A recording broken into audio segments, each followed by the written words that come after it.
ओम शांति। तो हम अपनी खुशी को सदा कायम रखें। क्या चाहिए? क्या चाहिए? बहुत प्रैक्टिकल बात करेंगे। खुशी को छीनने वाली बहुत सारी बातें जीवन में रोज आती हैं, पर जैसे बाबा ने कहा, ये खजाने अविनाशी हैं, हमें इन्हें अविनाशी बना कर रखना है। तो क्या करें? संकल्पों के खजाने से। और संकल्पों का खजाना मिलता है ज्ञान के खजाने से। तो ज्ञान की कुछ ऐसी बातें हम अपने पास रखें कि जब ऐसी बातें सामने आए जो हमारी खुशी को छीनेंगी, हमें पता होता है छीन जाती है, हमें इतनी जागृति हो, अवेयरनेस हो कि खुशी चली गई है, इसे फिर से वापस जल्दी ले आना है। बहुतों के साथ ये होता है कि खुशी लंबा समय चली जाती है, दिन बीत जाता है, तो भी याद नहीं आता क्या कि मुझे खुशी खोनी नहीं है, ये बाबा की आज्ञा है। हमें याद आए कि खुशी जा रही है, अब इसे पुनः जल्दी से जल्दी वापस लाना है। तो भिन्न भिन्न बाबा की बातें हैं हमारे पास, रोज मुरलियों से हमें ये खजाना मिलता है। हम उसे लिख कर रखें, उसको स्मृति में लाएं, तो खुशी को जल्दी ही वापस प्राप्त कर लेंगे। क्योंकि जैसे जैसे समय आगे बढ़ रहा है, परिस्थितियां भी हर एक के सामने आती हैं, आ रही हैं, क्योंकि सभी के हिसाब किताब भी चुकत हो रहे हैं। संबंध इसलिए बनते हैं ना कि कर्मों का नज़दीक का खाता होता है, कभी अच्छा खाता सामने रहता है, कभी खराब। अब सभी के खाते समाप्त होंगे तो आ रहे हैं बहुत उल्टे सुलटे। हमें कुछ चीज़ों को स्वीकार करके मन को शांत करना है। कोई हमसे कुछ लेने आ रहा है, कोई देने आ रहा है। देना हमें है सबको। बाबा की मुरलियों में बहुत हम कुछ सुनते रहते हैं। सो भावनाओं के वाइब्रेशंस, योग की शक्ति के वाइब्रेशंस। संडे की मुरली भी सबने सुनी, और जब ये मुरली हम सुने तो तुरंत उसके अभ्यास चालू करें, तो मुरली फलीभूत होगी, तुरंत उसकी धारणा होगी, बाबा वाह वाह करेगा। करेगा नहीं? बहुत अच्छी बात थी। सबको क्या देना है? शांति का दान। मास्टर ज्ञान सूर्य बनकर उसकी किरणें लेकर चारों ओर फैलानी है, सबको शांति प्राप्त हो। तो ये काम तुरंत करना चाहिए। उसे पहले आ गया था, ग्लोब पर बैठो, चारों ओर नजर घुमाओ, संसार को दृष्टि दो। चारों नजर घुमाना माना तुम्हारा चक्कर लग गया संसार में, वाइब्रेशंस फैला दिए तुमने। तो ये जो सूक्ष्म बातें आती हैं पुरुषार्थ की, योग की नई नई विधि, सेवाओं के सूक्ष्म तरीके, इन्हें हमें साथ साथ अपनाने चाहिए। तो बाप, टीचर, सदगुरु की पालना। बाप की, बाबा ने बोला बाप की पालना, टीचर की पढ़ाई, सदगुरु की वरदान। सदगुरु के वरदान हमें बहुत मिलते हैं। मिलते हैं या नहीं रोज, या वो महावाक्य हैं बस? कई लोग सोचते हैं तो रोज आता है, इतने वरदान हजारों, इतने होते हैं क्या भला? उनमें से हम कोई 5 ही चुन लें जो हमारे काम के हों। बहुत सारे काम के हैं से तो पर जिसको जो बहुत प्रभावकारी लगे उसको चुन लें, उसको जीवन में स्वीकार करें। बाबा बहुत कहते हैं, मास्टर सर्वशक्तिवान भव, लास्ट शब्द ही बहुत आता है ना वरदानों में। हम स्वीकार कर लें कि हम ये हैं, तो वरदानों से क्या होता है, पुरुषार्थ सरल हो जाता है, हर चीज़ सरल होती है। जिस चीज़ का हमें वरदान मिला, जो हमने वरदान लिया, जो वरदान हमने स्वीकार किया, वो सहज कर देगा सब कुछ। मान लो मुरली में आया, ये करो और सहज योगी भव, और हमने स्वीकार किया कि ये बाबा से सहज योग का मुझे वरदान मिल गया है, तो योग सहज अनुभव होने लगेगा। स्वीकार करना बहुत बड़ी चीज है। बहुतों का अंतर्मन रिजेक्ट कर देता है, साथ साथ रिजेक्ट करता है या नहीं, सोचो, रिजेक्शन होता है।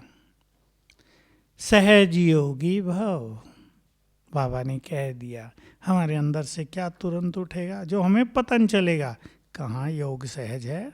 10 साल तो हो गए मेहनत करते करते, अब तक तो सहज हुआ नहीं। बाबा के कहने से सहज हो जाएगा क्या, और खत्म हो गया। जो हमें एक शक्ति मिलनी थी वो हमने उसके आगे दीवार खड़ी कर दी, मिस करने लगे हम उसको। और अगर हम स्वीकार करने लगें, बाबा कह रहा है, जिनको भगवान ने योग सिखाया हो वो कठिन हो सकता है क्या? कठिन तो बाहर के योग हैं। ऐसा योग है पतंजलि का अष्टांग योग, उसको विराज योग कहा, जो 10,000 सन्यासी में एक कर पाया, बाकी हुआ ही नहीं। वो भी पहले, अब तो शायद ढूंढने पर भी नहीं मिलेगा कोई महात्मा ऐसा योगी जो उस तरह का योग करता हो। तो भगवान ने जब सिखाया, सहज बिल्कुल सरल कर दिया, तुम आत्मा हो जाओ, मैं तुम्हारा हूँ, मेरे से नाता जोड़ो। मुझे मुरली की बहुत अच्छी बात लगी, सर्व खजानों को जमा करने की विधि है सहज योग, और सहज योग की विधि है, बोलो, अब आपको बोलना है। इन मुरलियों को फिर पढ़ लिया करें जरा। बाबा से संबंध और उनसे प्राप्तियां। किसी से हमारा संबंध हो और वो व्यक्ति बहुत अच्छा हो, हमें बहुत मदद करता हो, उसके आते ही हम निश्चिंत हो गए हों, उसने हमें बहुत अच्छी अच्छी बातें सिखा दी हों, तो कितनी याद रहेगी उसके, भूलेंगे नहीं। बाबा से हमारा नाता भी है, और नाता इतना समीप का हो गया कि वो हमारा, हम उसके। लौकिक नातों में जो नहीं हुआ वो हो गया। आज मैं सोच रहा था, कभी हमने सोचा था कि भगवान इस तरह आकर हमारी पालना करेगा? 50 साल अव्यक्त पालना अभी बना रहे, जनवरी 18 को गोल्डन जुबली अव्यक्त पालना पूरी हो गई ना, ये अव्यक्त पालना भी, अब तीसरा पार्ट शुरू होगा। तो कभी हमने सोचा था कि वो हमारे इतने समीप आ जाएगा? दूरी बना ली थी हमने अपने और उसके बीच में, वो भगवान हम भक्त, बहुत दूरी हो गई थी। केवल मांगना, ये भी पता नहीं था कि वो हमारी सुनता भी है या नहीं, ठीक है ना, ये भी नहीं पता था। और जो मांग रहे वो देगा भी या नहीं।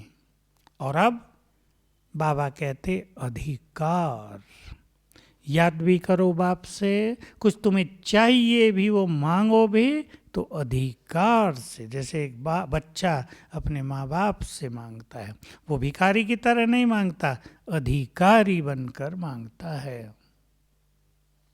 और माँ बाप को विवश होना पड़ता है ना देने के लिए। यहाँ तो व्यवस्था भी है, बाबा के पास व्यवस्था नहीं है। अधिकारी हैं हम सब। इस बात को रियलाइज करना मोस्ट इम्पोर्टेंट, बहुत गहरी बात है। बाबा उदाहरण देते हैं, एक राजा का बच्चा है, राजकुमार। राजा के पास एक बड़ा किला, महल, राजा का राज दूर दूर तक फैला हुआ, मान लो 500 किलोमीटर में फैला हुआ है। तो क्या राजकुमार और राजकुमारी को ये सोचना पड़ता है कि ये हमारा है? पड़ता है? नहीं पड़ता है। हम इस कॉन्शियसनेस को, इस फीलिंग को बढ़ाएं कि जो बाबा का है वो मेरा है। ये बहुत सूक्ष्म चीज हो जाएगी। उसकी सारी शक्तियां भी मेरी हैं, जैसे उसका सारा ज्ञान मेरा हो गया ना, उसकी सारी शक्तियां भी मेरी, उसके सारे वरदान भी मेरे, उसकी संपूर्ण दुआएं भी मेरे लिए। तो ये मेरापन, अधिकार की भावना हमारी स्थिति को बहुत महान बनाएगी।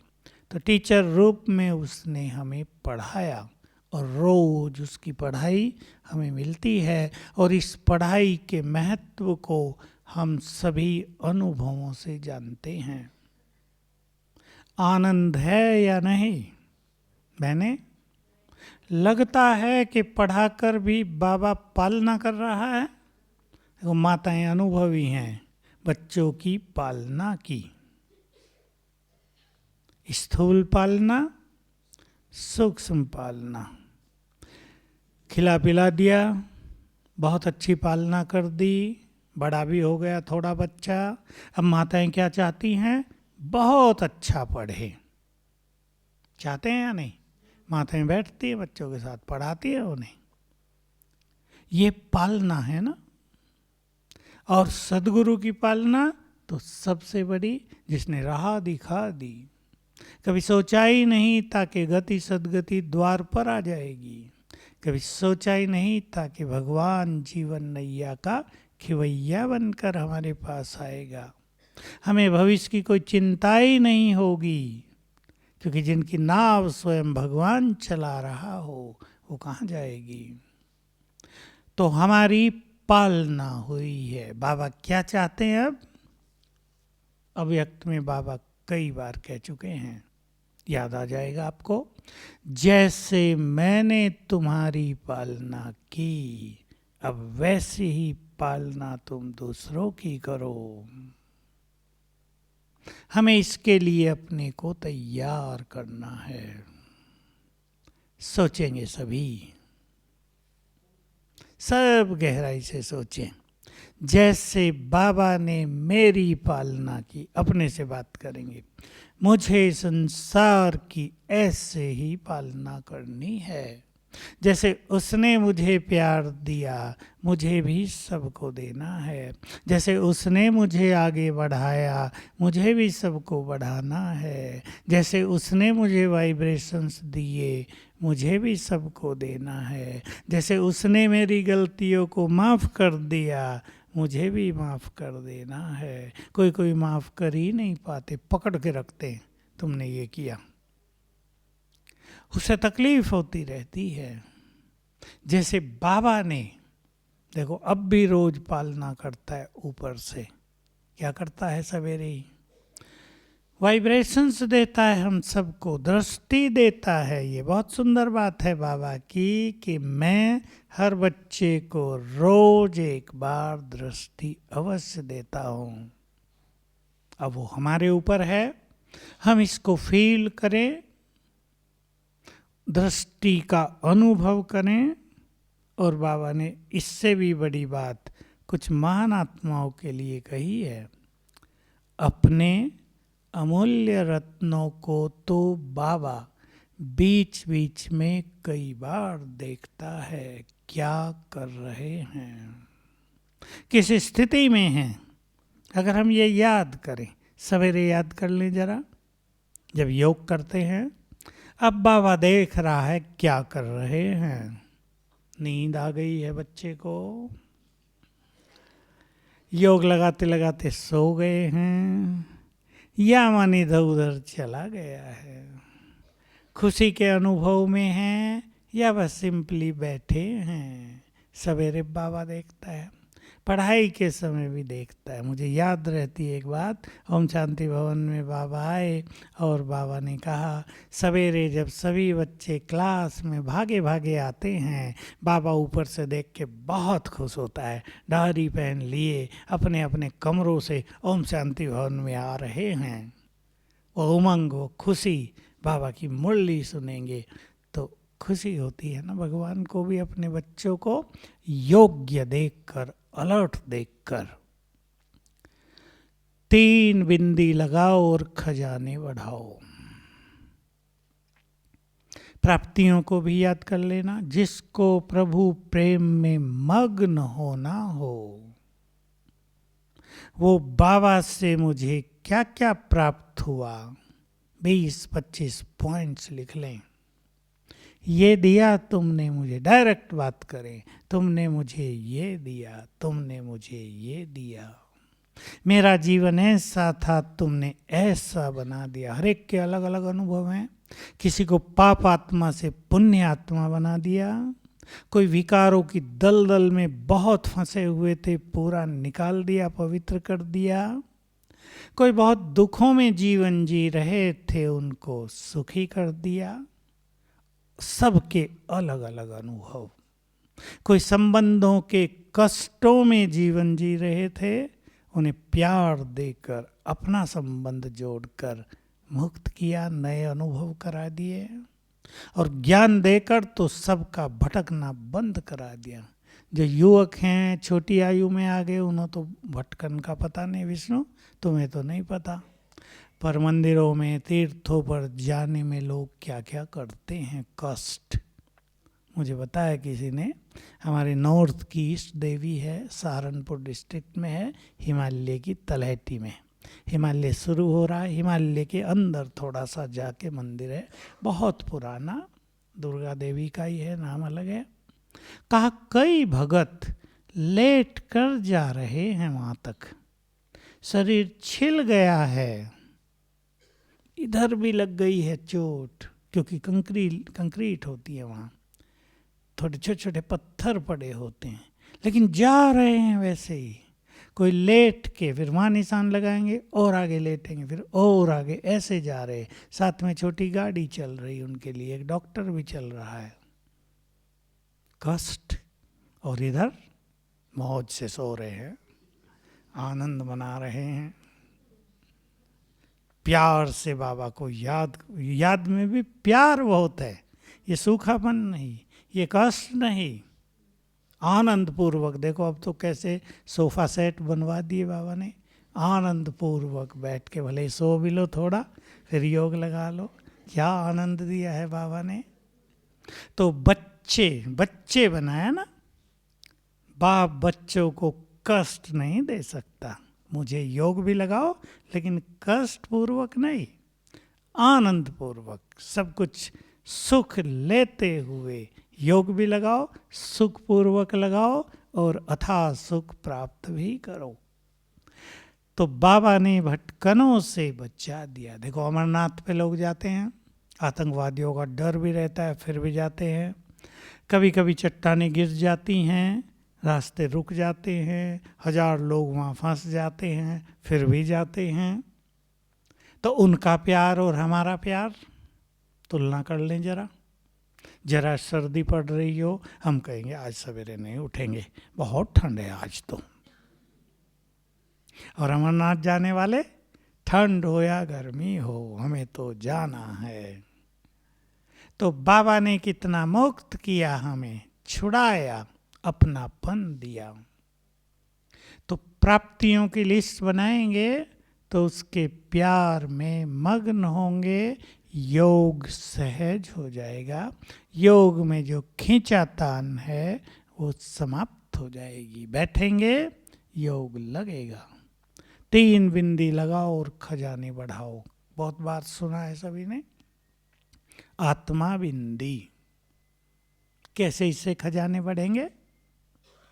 वो तो मोटी चीज हुई कि 1 पे 0 लगाओ तो 10 हो गए, उस पे 0 लगाओ तो 100 हो गए। लेकिन हम आत्मा बिंदु स्वरूप में स्थित होंगे तो क्या क्या होगा? कैसे खजाने बढ़ेंगे? सोचने की बात है। आज बाबा की एक बात बहुत अच्छी थी, मुझे बड़ा अट्रैक्ट किया उसने। ब्रह्मा विष्णु शंकर बहुत सूक्ष्म देवता हैं। सूक्ष्म माना छोटे नहीं, सूक्ष्म माना लाइट के शरीर में। और शिव बाब और कहा मैं उनसे भी सूक्ष्म हूं। तो आत्मा भी सूक्ष्म और परमात्मा भी सूक्ष्म। तो हम आत्मा के बिंदु रूप पर स्थित होंगे तो देखो कैसे खजाने बढ़ेंगे। एकाग्र होने लगेगा मन, पहली चीज। एकाग्र होने से बहुत अतीन्द्रिय सुख भासने लगेगा। बहुत बड़ा खजाना, बहुत बड़ा कहो या सबसे बड़ा। अशरीरी हो गए हम तो डीप साइलेंस होने लगेगी। तीसरा बहुत बड़ा खजाना, हम आत्मिक स्वरूप में स्थित हो गए, बुद्धि हमारी क्लीन होगी तो ज्ञान गहराई से हमें समझ में आएगा, धारण होगा। बाबा रोज कहते हैं सोल कॉन्शियस होंगे तो ज्ञान की धारणा सहज हो जाएगी। तो खजाने जमा होने लगे ना, बहुत संतुष्टि होगी। और संतुष्टता के लिए तो कहा गया संतोषम परम धर्म, सबसे बड़ा धर्म संतोष।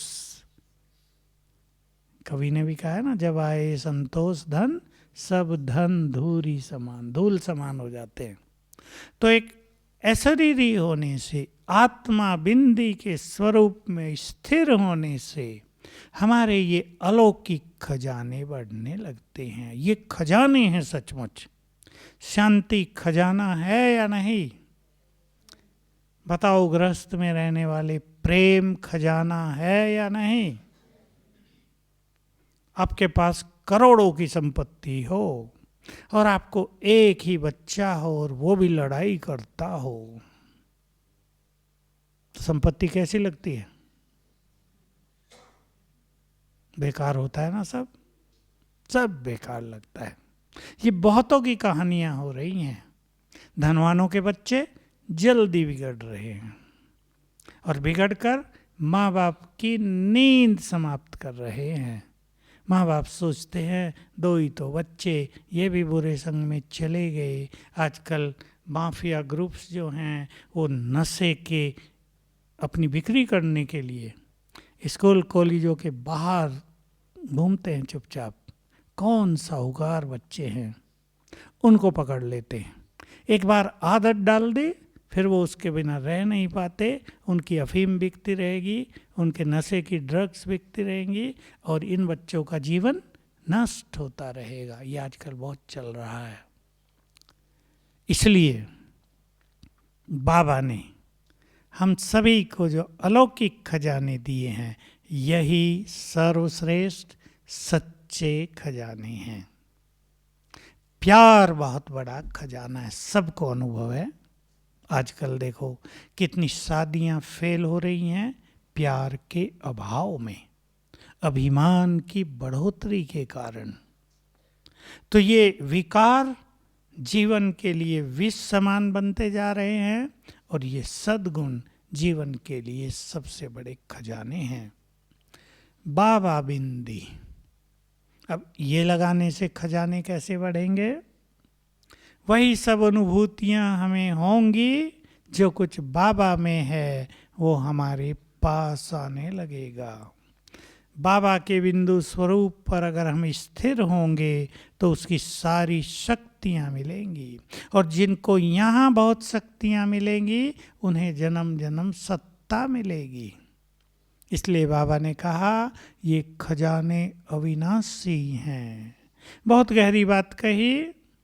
जो यहाँ परमात्म प्रेम में मग्न होंगे, एक तो प्रेम है मनुष्यों के साथ, दूसरा प्यार भगवान के साथ, तो जो परमात्म प्रेम में मगन होंगे उन्हें जन्म जन्म संबंधों में प्यार मिलेगा। तो ईश्वरीय प्रेम अविनाशी खजाना बन गया ना।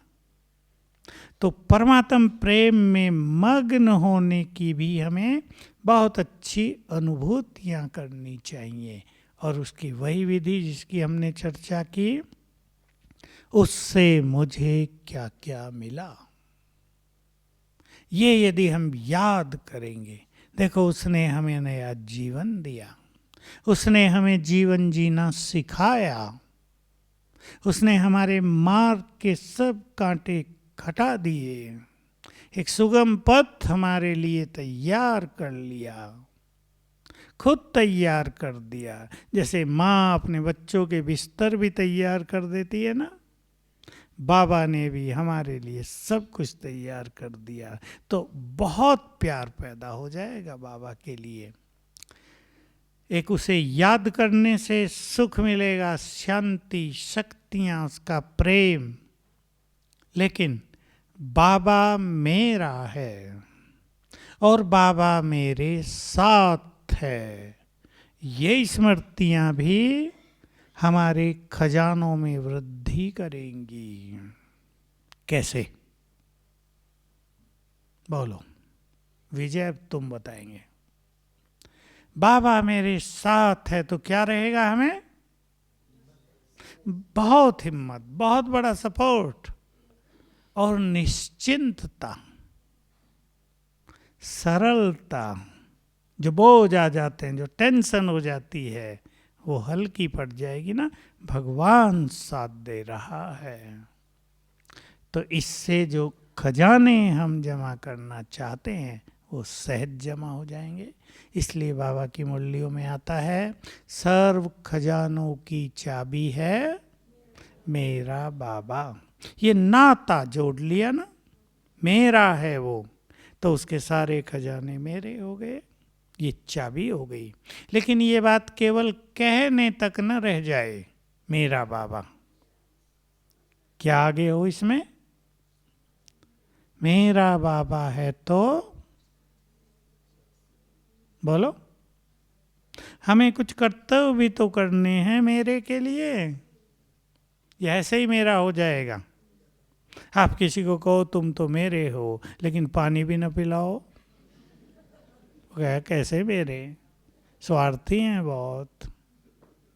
बाबा मेरा है, उसके लिए भी हमें कुछ करना पड़ेगा। वो मेरा है तो उसका कार्य भी मेरा कार्य है, उसका यज्ञ भी मेरा यज्ञ है या नहीं? तो उसके यज्ञ को हमें निर्विघ्न रखना है, कोई भी विघ्न ना आए। बाबा की मुरली आ रही अभी। यज्ञ में हमारी ओर से कोई भी विघ्न न पड़े, हमें यज्ञ को निर्विघ्न और पावरफुल बनाना है। इसमें उन लोगों को बहुत ध्यान देना है जो इलेक्ट्रॉनिक्स के साधनों में बहुत उलझे हुए हैं, रात को देर तक लगे रहते हैं, सवेरे उठेंगे नहीं। तो यज्ञ पावरफुल होगा या कमजोर? सारा यज्ञ हमारा, सब सेंटर, सब ब्राह्मण, सबको देखो। बाबा कहते थे कि इस किले को बहुत पावरफुल बनाओ, ऐसा पावरफुल कोई इससे बाहर न निकल सके, दुश्मन वार न कर सके। लेकिन अगर हम बुरी चीज़ें देखकर नेट पर, व्हाट्सएप पर, मूवीज में ज्ञान और योग को छोड़ रहे हैं तो हम यज्ञ में विघ्न डाल रहे हैं। ये सभी को समझ लेना चाहिए जो इलेक्ट्रॉनिक्स के साधनों से बहुत प्यार कर रहे हैं, सोचते हैं वाह कितनी अच्छी चीज मिल गई हमें, यही तो जीवन है। पर ये नहीं, मुझे याद रहता है यहीं बाबा ने कुछ साल पहले भोग लगाया गया तो संदेश दिया था। बाबा देखते हैं बच्चे 3 जगह उलझ गए हैं, इलेक्ट्रॉनिक्स के साधनों में, कारों में, और तीसरा खान पान में। जिनको विश्व कल्याण का काम करना है, सारा संसार जिनके पीछे चलेगा, वो कहाँ उलझ गए बाबा ये देखता है ऊपर से। तो हमें अपने इस जीवन के महत्व को समझते हुए जो व्यर्थ की चीजें हमने पकड़ ली हैं जीवन में, उनसे मुक्त होना है अब, क्योंकि ये समय मोस्ट इम्पोर्टेंट चल रहा है। परीक्षाओं का भी समय चल रहा है, बहुत ब्राह्मण ढीले भी हुए हैं, हो रहे हैं, होंगे भी। बहुत ब्राह्मणों को संशय भी आया है और आ रहा है, सूक्ष्म संशय भी है, बाबा नहीं आ रहा, अब तो यज्ञ का पता नहीं क्या होगा, चलेगा या नहीं चलेगा। उन्हें पता ही नहीं कि प्रभु प्लानिंग क्या है संसार को बदलने की।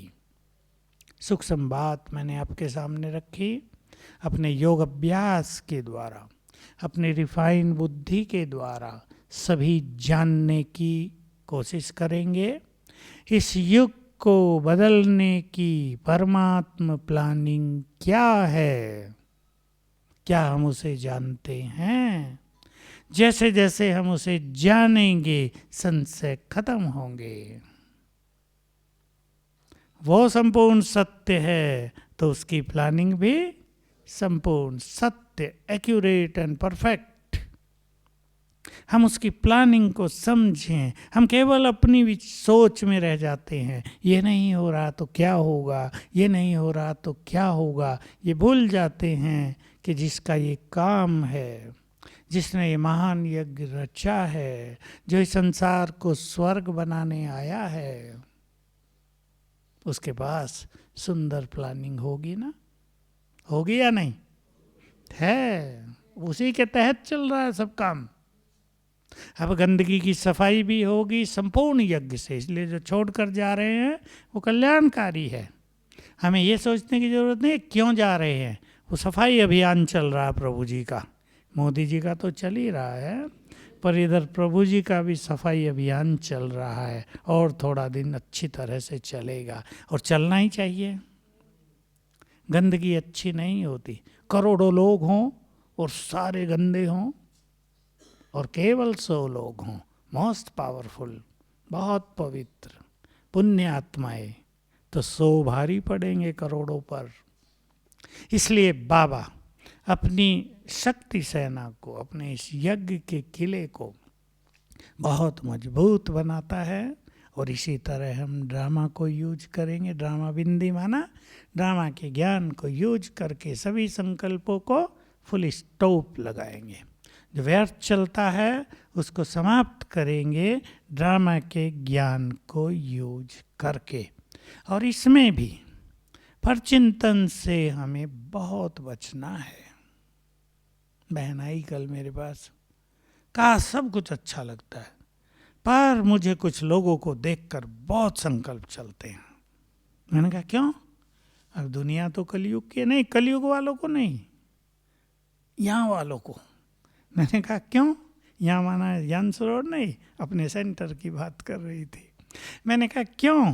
बाबा ने तो कह दिया है सभी आत्माएं अपना अपना पार्ट बजा रही हैं। भूल गई तुम ये कि ये जानती तो हूँ, फिर भी संकल्प चलते हैं। क्यों चलते हैं? क्योंकि हमारे अंदर ज़्यादा सोचने की आदत पड़ जाती है। हम दूसरों को तो परफेक्ट देखना चाहते हैं, अपने को नहीं। मैंने उन्हें कहा और वही बात सबको कहता हूँ, गलती वो कर रहे हैं और परचिंतन हम कर रहे हैं। क्या हम गलती नहीं कर रहे? हमारी बड़ी गलती है। हो सकता है उनकी गलती न भी हो, वो हमें ही गलती दिखाई दे रही हो, पर हम अपनी गलती को तो जान रहे हैं ना कि हम पर चिंतन करके संकल्प शक्ति को पॉल्यूट कर रहे हैं, बिल्कुल विकृत कर रहे हैं।